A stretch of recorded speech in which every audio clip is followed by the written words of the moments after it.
Hello everyone, welcome to the review of my Yamaha Thundercat YZF600R. The bike is a 2000 year bike. It's on a W reg, I believe it's 2000, either 2000 or 99, probably should know that. The bike's covered just under 14,000 miles.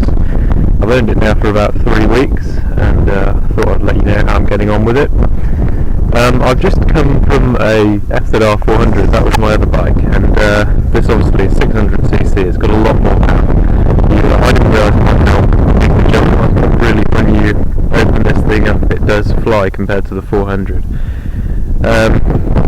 Main differences with the power of it is the torque. It's got a lot more torque than something like a 400, or if you come up from maybe like a 250 or something. You really have got a fair amount of power as long as you stay above about 6,000 revs, whereas the 400 you really had to wring the neck off the thing, and you didn't get anything until about 8,000 or 9,000, which wasn't ideal considering I use this every day to commute on.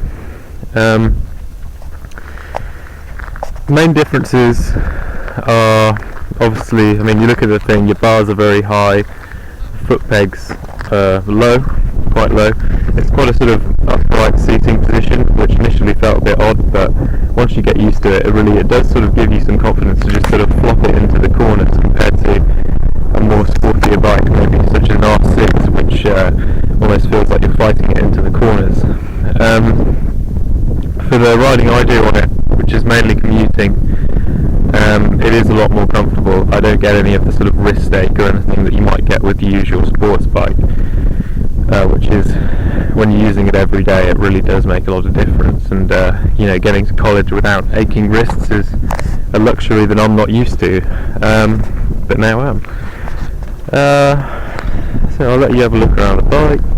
As you can see, I've changed the exhaust over from the standard rocket launcher which they put on these, the black, it must be steel, I imagine. It's a horrible thing and it weighs a ton.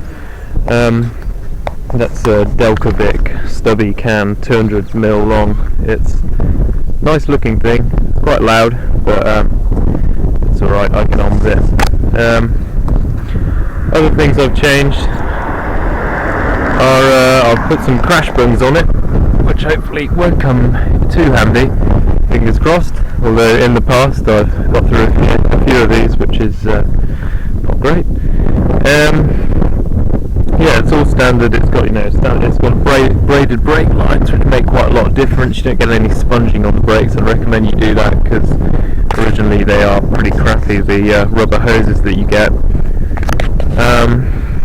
So I'll start off with the bad points. We'll get those out of the way. Things I don't like about the bike. Well, not things I don't like, but problems with it. I've owned this thing for, as I say, about 3 weeks, and I've already had to change the fork seals.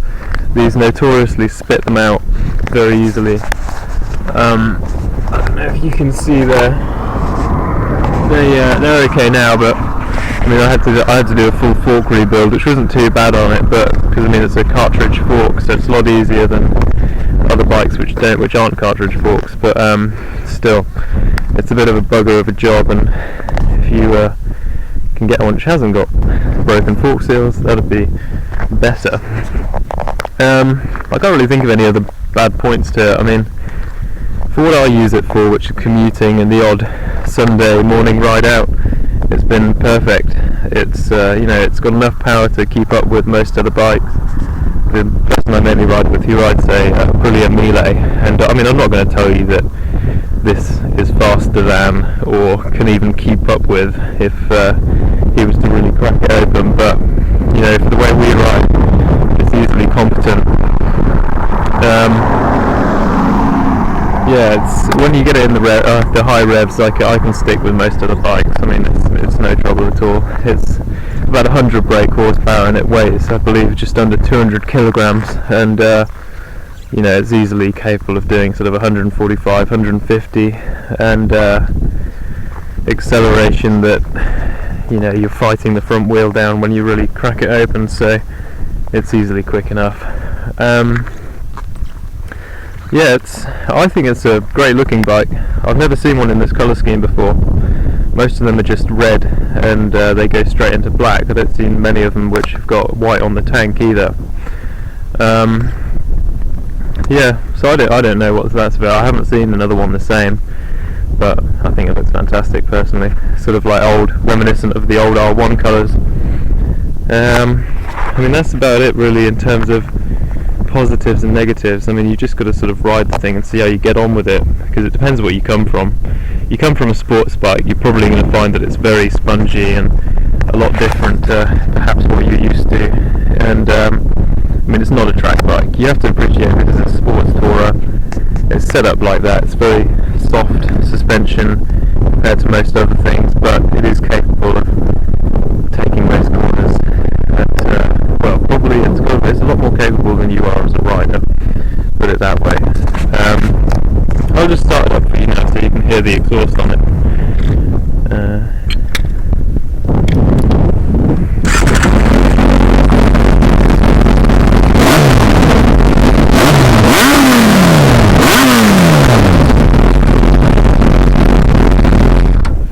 Yeah, as I said, that's quite loud, but touch wood, had no problems. I believe it's road legal. We'll see.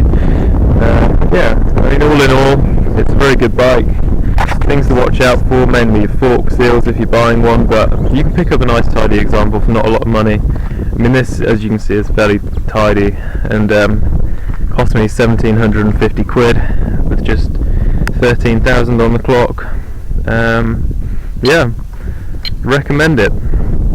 So if you're interested in one, it's got the thumbs up from me, and that's about all I've got to say really. So thank you for watching, like and subscribe, and hopefully there'll be more videos to come.